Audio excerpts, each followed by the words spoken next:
آج بھی جو بندہ سورۃ علم نشرہ پڑھتا. کیوں؟ اللہ جل شانہ نے اپنے حبیب کے ساتھ یہ وعدہ فرما دیا کہ آپ کو بن مانگے میں نے آپ کا سینہ کھول دیا، بن مانگے آپ کا سینہ کھول دیا.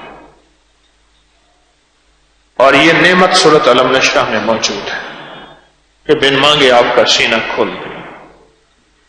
آج بھی جو پڑھتا ہے راستے بھی کھل جاتے ہیں، سینہ بھی کھل جاتا ہے، منزلیں بھی کھل جاتی ہیں، آسانیاں بھی ہو جاتی ہیں، اور مشکلیں بھی دور ہو جاتی ہیں، اور پریشانیاں بھی ختم ہو جاتی ہیں. فرمایا کہ جو علم نشرہ قیامت تک پڑھے گا اللہ اس کا سینہ کھول دے گا. قیامت تک سے مراد موت تک. ہر موت قیامت ہے. سورۃ علم نشرہ اس کی برکت سے قیامت تک راہیں کھل جاتی ہیں. بہت زبردست عمل ہے.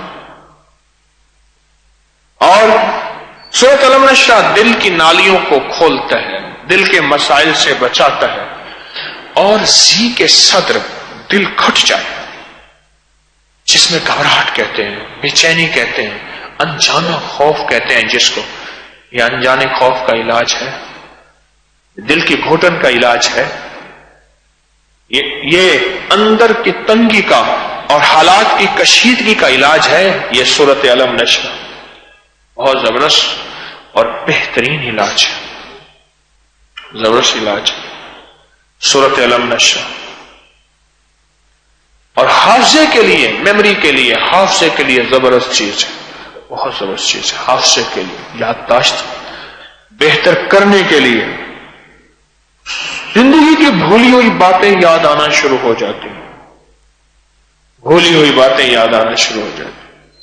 بہت بہت کمال چیز ہے، حافظے کے لیے زبردست چیز ہے. اور اگر راستے میں کہیں ٹریفک بلاک ہے وہ تو آپ کا بارہا کا آزمودہ ہے. اور اگر دل کی نالی بلاک ہے، اور اگر آنتوں میں بلاک ہے اور پرانی قبض ہے وہ بھی لاجواب. اور اگر پتھری بلاک ہے گردے کی، مثانے کی، پتے کی، اس کے لیے بھی تجربہ ہے. یقین کے ساتھ اگر سورۃ علم نشرہ کا ورد کیا جائے اور اس سے دوستی کی جائے زندگی میں بہاریں آ جاتی، اور زندگی میں برکتیں آ جاتی، اور زندگی میں خیریں آ جاتی.